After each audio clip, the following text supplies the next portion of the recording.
greatest single fact to emerge from today's World War, a struggle which has revolutionized so many old concepts of warfare, is the enormous effectiveness of air power, both in land fighting and sea fighting. Today, over all the oceans of the world, airmen of the United States Navy on patrol duty and in combat are playing a decisive part in the war at sea. And in calculations of the Navy's tacticians and strategists, the Air Force is ranked no longer as a mere auxiliary, but as a full partner with the surface fleets. Tell Plane 11 to change his course and take a look at Area Roger. We've got a new fix on that sub. Aye, sir.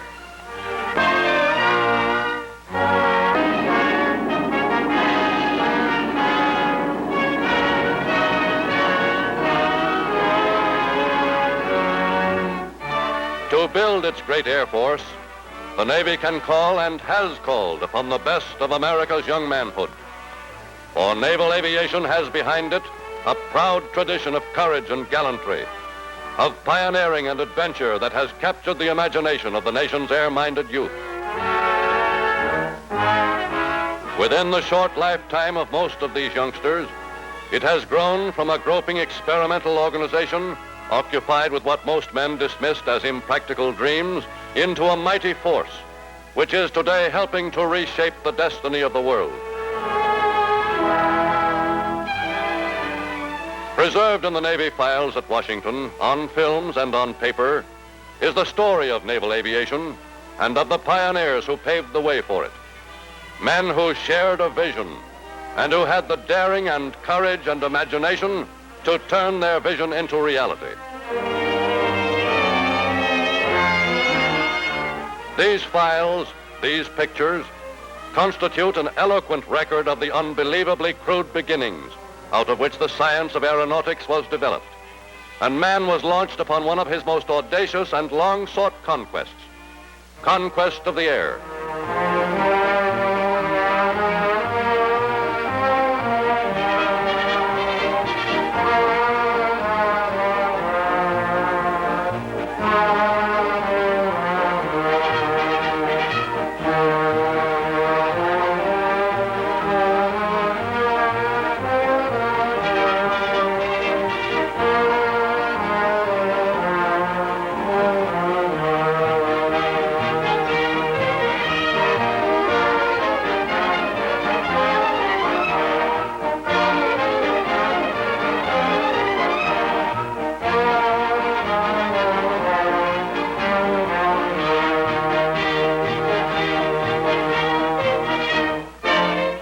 In Washington's Smithsonian Institution, the government has gathered together to preserve for posterity more records and evidence of the faltering steps by which man advanced from his first tentative flights to mastery of the air. Here may still be seen some of the earliest planes, clumsy, perilous contraptions of fabric and wood, propelled by weak and sputtering engines, which carried men like Wilbur and Orville Wright, Glenn Curtiss, Ely and Ellison into the air. Here, too, are models of the fragile and inadequate machines out of whose failures and uncertain successes was to come the knowledge that made the U.S. Naval Air Force possible. And with them are records of the great pioneers in naval aviation, men like Captain Washington Irving Chambers, who more than any other is the one who gave the Navy its wings. At his incentive, the Navy first began experimenting with aircraft and the development of the hydroplane or flying boat. It was due to Captain Chambers that the Navy was ready when the First World War came, with even the beginnings of an Air Force. And though in 1915 it had possessed but 17 planes, its hurriedly expanded seaplane squadrons made an important contribution to the Allied cause by their work in patrolling the French coasts and hunting submarines in the English Channel. During the war, the Navy's complement of men and planes grew from 38 pilots and 54 planes to over 2,000 planes and 3,000 pilots. As different types of planes were developed for different tasks, there emerged three main categories of naval combat aircraft: the large seaplane or flying boat, with its longer range and lesser dependency on its operating base, was to become the patrol craft.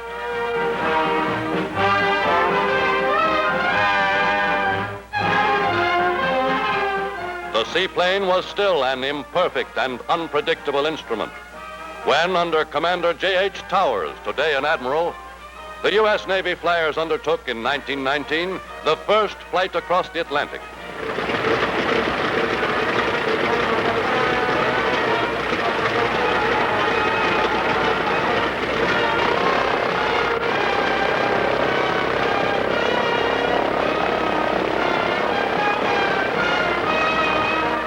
What no man had ever dared attempt before was accomplished by one of these planes, the NC-4, when, after a fabulous flight across the sea to Portugal by way of the Azores, it arrived in Plymouth, England. Its crew, headed by Lieutenant Commander A.C. Reed, another pioneer who is an admiral today, was received in triumph by the Lord Mayor and thousands of cheering citizens.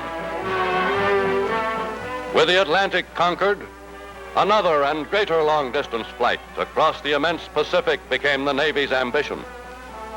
The historic flight to Hawaii under Commander John Rogers in 1925 established a record of 1,800 miles of continuous flying and blazed a trail to be traveled with scheduled regularity sooner than anyone would have then believed possible.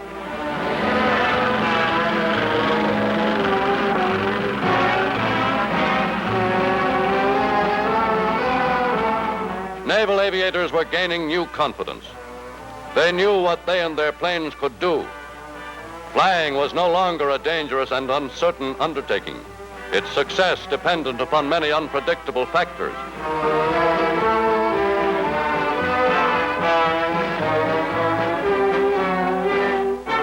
Meanwhile, U.S. naval officers had already begun experimenting with a new device designed to free naval planes from reliance on shore bases. The principles of catapulting, developed through endless experiments with full-scale models, were finally proven by courageous airmen who took their lives in their hands to demonstrate that the catapult really worked.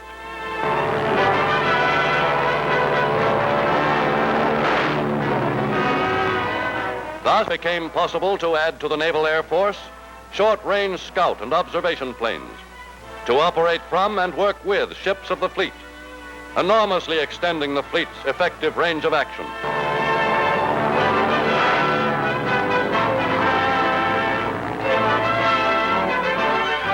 From the catapult to the aircraft carrier, making possible the use of fast fighters and bombers in sea warfare was a logical step. With the first flights from an improvised deck on a battleship, the conviction grew among a few pioneer flyers that planes could successfully take off from and land on ships at sea.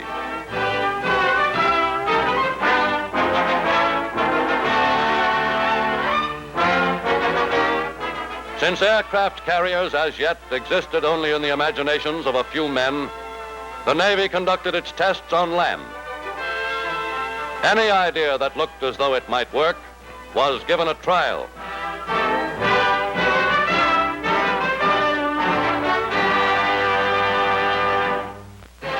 But by 1922, the Navy had a carrier, the USS Langley. To Lieutenant Commander Godfrey Chevalier went the honor of making the first landing on the Langley, a landing which proved there was much to learn.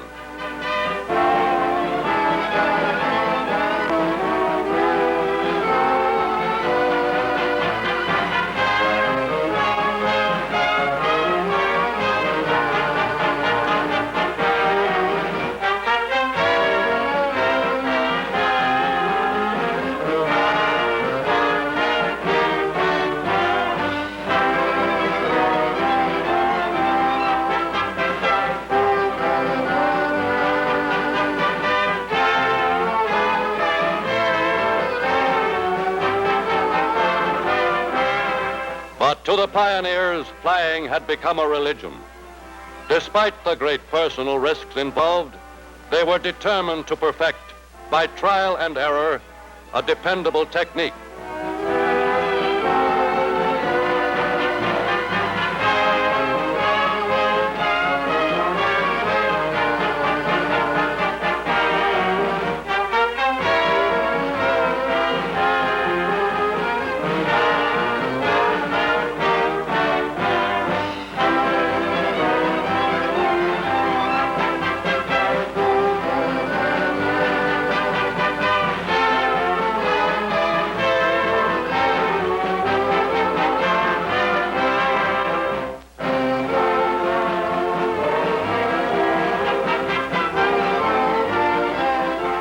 Within 2 years, planes were flying off the Langley with routine precision. Operating principles had been standardized. The Navy found out that planes could do invaluable work with the fleet.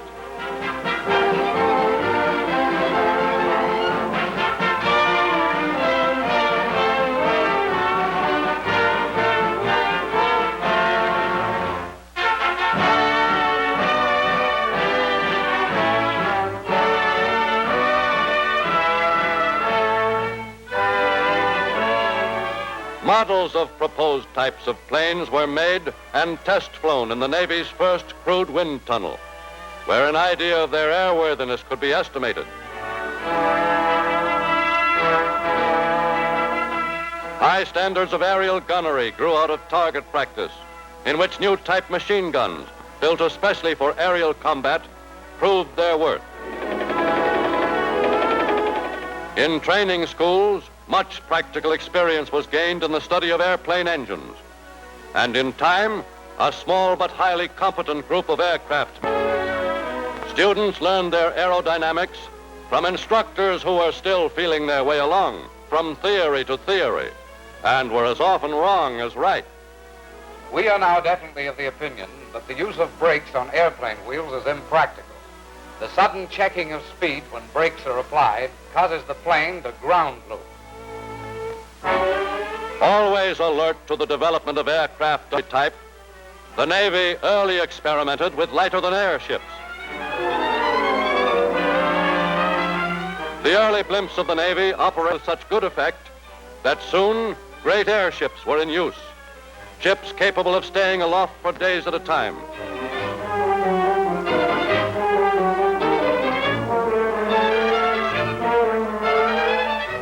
Potent backer of the airships was Rear Admiral William A. Moffett, who, along with H.V. Wiley and Charles E. Rosendahl, had the vision and energy to encourage the development of new ideas, such as the use of the airship as an airborne hangar for fighting planes.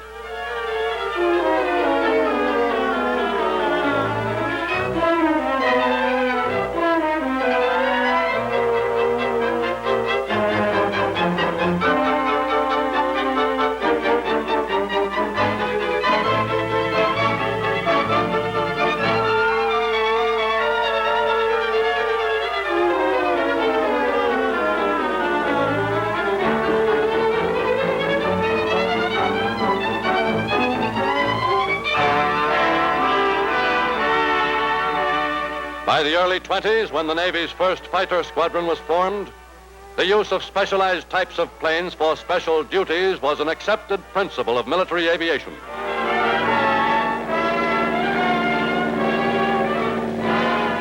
Along with fighters, there were the Curtiss Helldivers, in which Corps flyers originated dive bombing and developed it into a technique of deadly efficiency in the war at sea.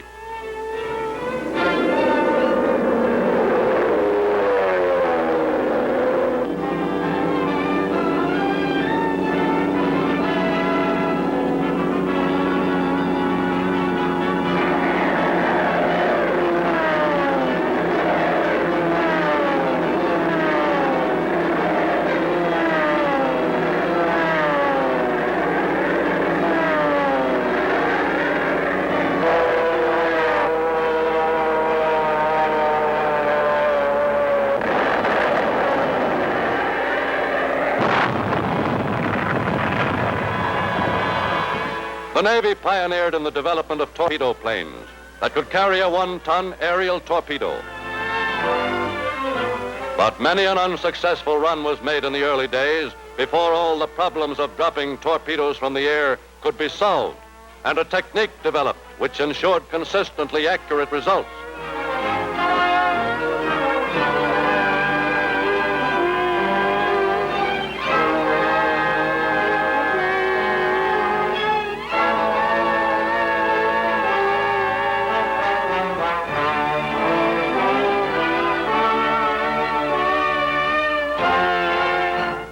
In the Navy Department, air power had become an accepted auxiliary to sea power.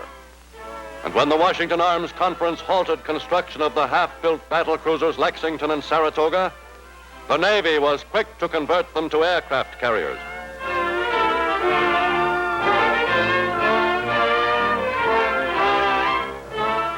Into these ships went all the ingenuity and inventiveness of American shipbuilders and engineers. On their spacious flight decks, thousands of takeoffs and landings were to be made. Thousands of men to learn the secrets of carrier operation. For years, the Lexington was destined to serve with her sister ship, the Saratoga, as a proving ground for new ideas, new types of planes, and new techniques of operation with the fleet, until carrier flying in the United States Navy became synonymous with speed and efficiency.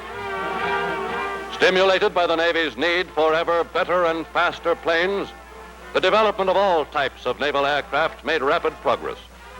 The Navy's Standard Fighter, a maneuverable biplane, was one of the first planes in the world to be equipped with retractable landing gear. Direct descendants of these fighters are the famed Wildcats of 1943. As streamlined all-metal monoplanes replaced the old biplanes, the speed of Navy planes rocketed.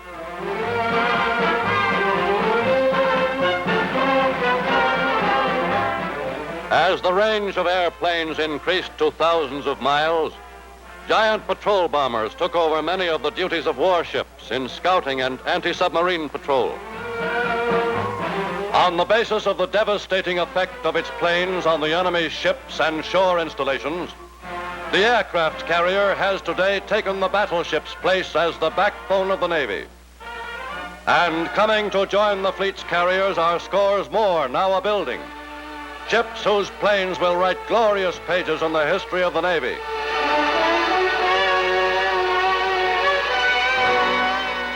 And that history will be worthy of the pioneers is made certain by the men and women who today are building the Navy's planes.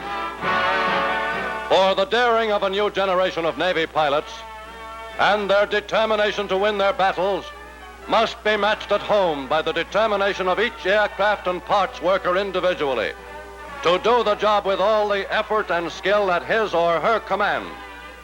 And then, and only then, will the Navy's planes fly on to certain victory.